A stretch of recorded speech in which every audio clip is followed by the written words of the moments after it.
നടൻ രാജേഷ് മാധവൻ ആദ്യമായി സംവിധാനം ചെയ്ത ചിത്രമാണ് പെണ്ണും പൊറാട്ടും.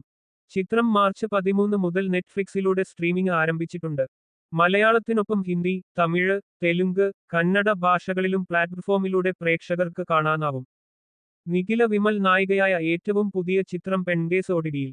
നവാഗതനായ ഫെബിൻ സിദ്ധാർത്ഥ് സംവിധാനം ചെയ്ത ചിത്രം ജനുവരി 10-നാണ് തിയേറ്ററുകളിൽ എത്തിയത്.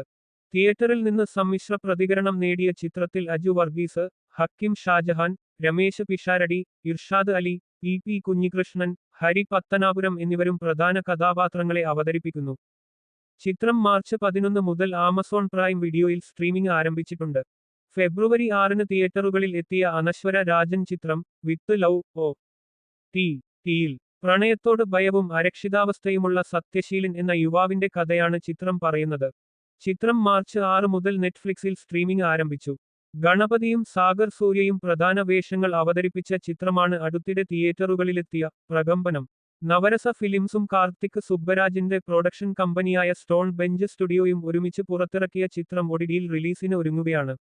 C5-ലൂടെയാണ് പ്രകമ്പനം OTT-യിലെത്തുന്നത്.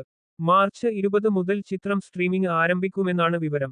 അതേസമയം OTT റിലീസ് തീയതി സംബന്ധിച്ച ഔദ്യോഗിക സ്ഥിരീകരണം വന്നിട്ടില്ല.